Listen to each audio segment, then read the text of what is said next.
नमस्कार बच्चों, YouTube channel शिक्षालय में आपका बेहद स्वागत है। मेरा नाम है रेणु यादव। इस YouTube चैनल के माध्यम से हम क्लास 9 से लेकर 12 तक की पूरी केमिस्ट्री और क्लास 10 की साइंस कवर कर रहे हैं। क्लास 10 में आज हम पढ़ेंगे ट्रिपल बॉन्ड के बारे में। कोवलेंट बॉन्ड हमारा टॉपिक चल ही रहा था, हमने डबल बॉन्ड तक का सफर तय किया था और आज हम बात करेंगे ट्रिपल बॉन्ड की। ठीक है, तो आओ जल्दी से शुरू करते हैं।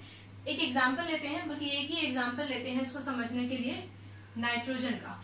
ओके, नाइट्रोजन का एटॉमिक नंबर होता है 7, कॉन्फ़िगरेशन होता है 2 और 5। अब आप ये बात समझ गए होंगे कि इसके पास K और L शेल है।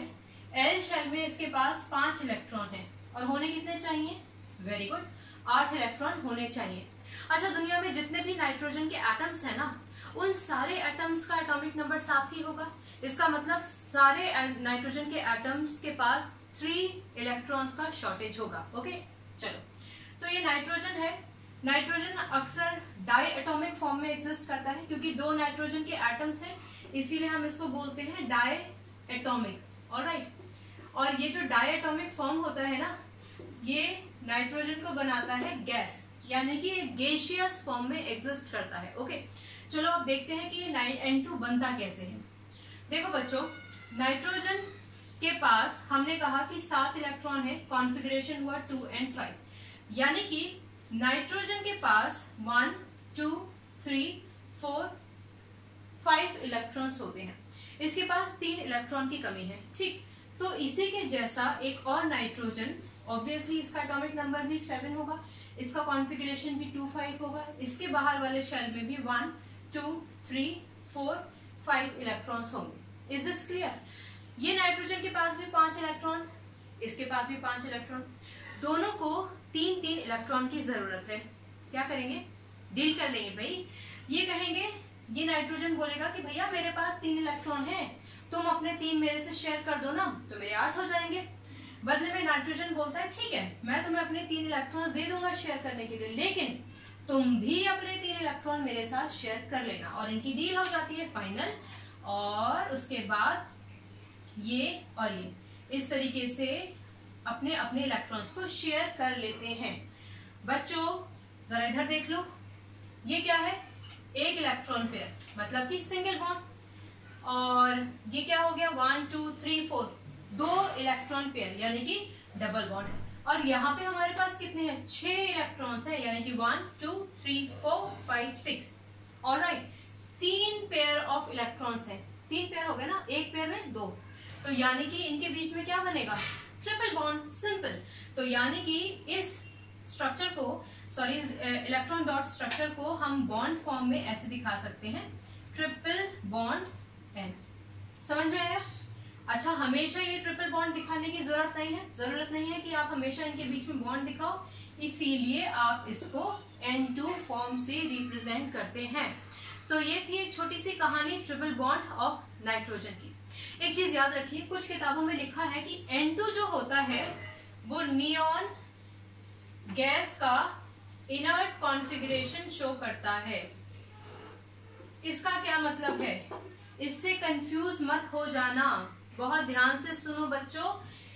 इनर्ट गैस कॉन्फ़िगरेशन हम पहले ही डिस्कस कर चुके हैं। Helium, neon, argon, krypton etcetera etcetera, जितनी भी नोबल गैसेस होती है ना, उनका बाहर वाला शेल कंप्लीट होता है। यानी कि अगर किसी के पास L शेल है तो उसमें 8 इलेक्ट्रॉन है ही पहले से, इसलिए वो किसी से ना इलेक्ट्रॉन लेता है ना किसी को इलेक्ट्रॉन देता है। क्लियर?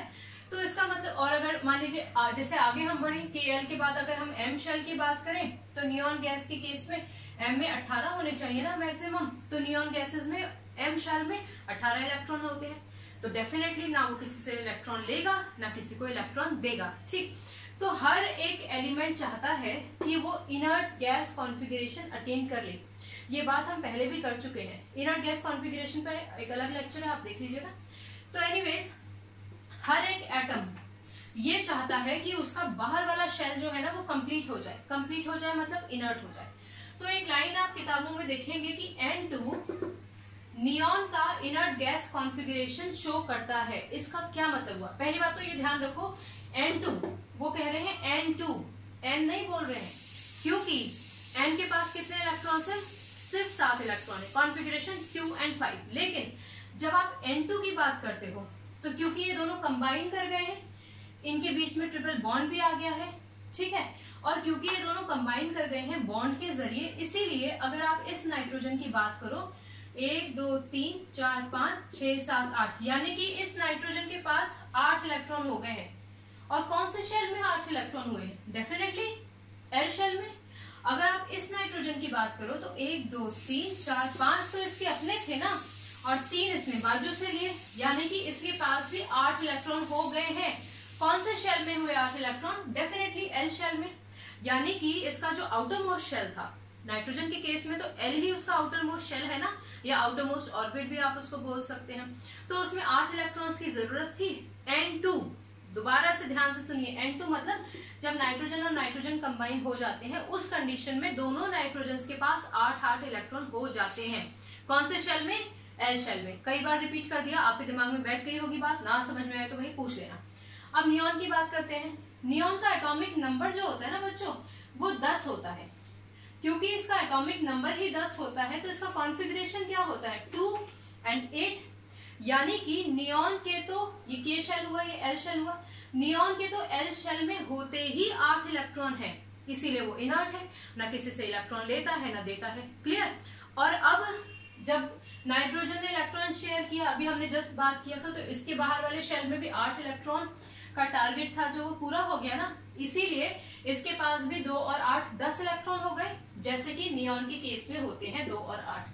इसलिए आपको अगर किताब में दिखाई देता है कि नाइट्रोजन जो होता है वो इनर्ट गैस नियॉन से रिजेंबल करता है, नॉट नाइट्रोजन, नाइट्रोजन गैस, यानी कि N2।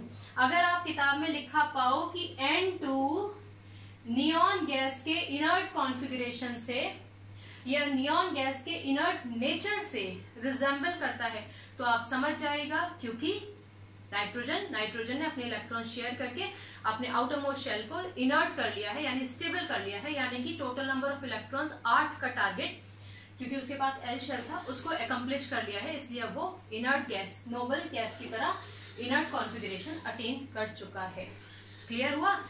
सिंपल सा कॉन्सेप्ट है, कई बार बता दिया है, क्लियर हो जाना चाहिए, और नहीं भी होता है तो पूछा करो, ठीक है। चलो बहुत बढ़िया बात है। अब एक छोटी सी चीज और समझ लो, बहुत छोटी सी और बहुत प्यारा सा टॉपिक है, कंपाउंड्स। कौन से कंपाउंड्स? Obviously covalent compounds. हम लोग कोवेलेंट बॉन्ड्स की ही तो बात कर रहे हैं। कोवेलेंट बॉन्ड में हमने single bond, double bond, triple bond पढ़ा। लास्ट लेक्चर में हमने ये भी पढ़ा था कि आपके पास मॉलिक्यूल ऑफ एलिमेंट या फिर मॉलिक्यूल ऑफ कंपाउंड, इनके बीच में भी हमेशा कंपाउंड मतलब एलिमेंट का मॉलिक्यूल हो या कंपाउंड का मॉलिक्यूल हो, इन दोनों के ही केस में आपके पास कोवेलेंट बॉन्ड होता है। क्लियर? तो बच्चों, अगर दो एक जैसे एलिमेंट्स के बीच में कोवेलेंट बॉन्ड बन जाता है तो हम उसको क्या बोलते हैं? Molecule of element. और अगर डिफरेंट टाइप ऑफ एलिमेंट्स, जैसे कि हम लोगों ने पढ़ा था CO2 या फिर H2O, इनके बीच में अगर बॉन्ड बन जाता है तो हम उसको क्या बोलते हैं? बॉन्ड तो कोवेलेंट ही रहेगा, लेकिन कौन सा मॉलिक्यूल कहलाया जाएगा? Molecule of compound. क्लियर? तो क्योंकि आपका हमेशा मॉलिक्यूल बनता ही है, कोवेलेंट बॉन्ड जहां होता है वहां मॉलिक्यूल बनता ही है, और मॉलिक्यूल्स अगर डिफरेंट टाइप के एटम्स से बनता है तो मॉलिक्यूल ऑफ कंपाउंड कहलाया जाता है, ये हमने डिस्कस कर ही लिया। इसीलिए जो कोवेलेंट कंपाउंड होता है उसको हम मॉलिक्यूलर कंपाउंड भी कह सकते हैं। कनेक्ट कर पा रहे हो ना? किसी भी दो नॉन मेटल्स के बीच में ही हमेशा कोवेलेंट बनता है, कोवेलेंट बॉन्ड बनता है, ये बात ध्यान रखो। या तो आपके जो नॉन मेटल्स होते हैं दोनों, जैसे F2 हो गया, Cl2 हो गया, H2O ले लीजिए, तो है तो सारे नॉन मेटल्स ना, तो नॉन मेटल्स के बीच में शेयरिंग ऑफ इलेक्ट्रॉन होती है, क्योंकि मेटल तो अमीर होता है, वो तो इलेक्ट्रॉन दे देता है, इलेक्ट्रॉन देता है तो वो किसी भी नॉन मेटल को इलेक्ट्रॉन देगा तो आयनिक बॉन्ड बनेगा ना। लेकिन इस केस में क्या है? सारे नॉन मेटल्स हैं, सारे नॉन मेटल्स इलेक्ट्रॉन्स के शॉर्टेज के साथ होते हैं, तो वो अपने ही जैसे या डिफरेंट नॉन मेटल्स के साथ इलेक्ट्रॉन्स की शेयरिंग करते हैं। तो एक तो ये बात ध्यान रखिए कि जो कोवेलेंट कंपाउंड्स होते हैं ना, वो अक्सर नॉन मेटल्स के बीच में ही होते हैं, अक्सर क्या नॉन मेटल्स के ही बीच में होते हैं। ठीक है, तो कोवेलेंट बॉन्ड की वजह से जो कंपाउंड बनता है, जैसे कि आपका CH4 हो गया, H2O हो गया, ठीक है, उसके बाद कुछ और भी एग्जांपल्स ले लेते हैं, CO2 हो गया, एटसेट्रा एटसेट्रा। ओके, तो कोवेलेंट बॉन्ड की वजह से जो कंपाउंड्स बनते हैं उनको मॉलिक्यूलर कंपाउंड भी कहा जाता है। तो अगर आपसे पूछा जाए व्हाट इज मॉलिक्यूलर कंपाउंड, तो आप वही डेफिनेशन लिखिएगा जो आप कोवेलेंट कंपाउंड के लिए लिखेंगे, यानी कि the compounds that are formed by the union of non metal by the sharing of electrons are known as covalent compounds या फिर मॉलिक्यूलर कंपाउंड्स। आप कनेक्ट कर पा रहे हो ना? मॉलिक्यूल याद रखिएगा, इसका डेफिनेशन याद रखिएगा, एंड वो कंपाउंड जिनके बीच में कोवेलेंट बॉन्ड हो वो कोवेलेंट कंपाउंड, और क्योंकि वो हमेशा मॉलिक्यूल बनाते हैं इसलिए मॉलिक्यूलर कंपाउंड भी आप इनको कह सकते हैं। याद रखिएगा, कंपाउंड मतलब जब डिफरेंट टाइप के एटम्स, डिफरेंट प्रॉपर्टीज के एटम्स आपस में कंबाइन करते हैं, जैसे कि CO2 तो कार्बन की एकदम सेपरेट प्रॉपर्टी थी, ऑक्सीजन की सेपरेट प्रॉपर्टी थी। Is this clear? एक जैसी प्रॉपर्टी वाले मिल जाते हैं तो मॉलिक्यूल ऑफ एलिमेंट कहलाए जाते हैं, जैसे ऑक्सीजन ऑक्सीजन के साथ मिल जाए, हाइड्रोजन हाइड्रोजन के साथ मिल जाए, या फिर जस्ट अभी हम लोगों ने पढ़ा था N2। क्लियर हो गया? चलो ठीक है, वेरी गुड। तो ये था हमारा एक छोटा सा लेक्चर ट्रिपल बॉन्ड के बीच, ट्रिपल बॉन्ड के बारे में। ट्रिपल बॉन्ड का एक और एग्जांपल है C2H2 जो हम कार्बोनेटेड कंपाउंड में पढ़ेंगे, पर आप ट्राई करके देखिएगा कि उनके बीच में बॉन्डिंग कैसे होगी। आपको कोई कंफ्यूजन हो तो मुझसे पूछिएगा, ठीक है? चलो अगली बार मिलने तक अपना ख्याल रखो, खुश रहो, केमिस्ट्री से अपनी केमिस्ट्री बहुत अच्छी करो। Take a good care of yours, god bless you, bye bye.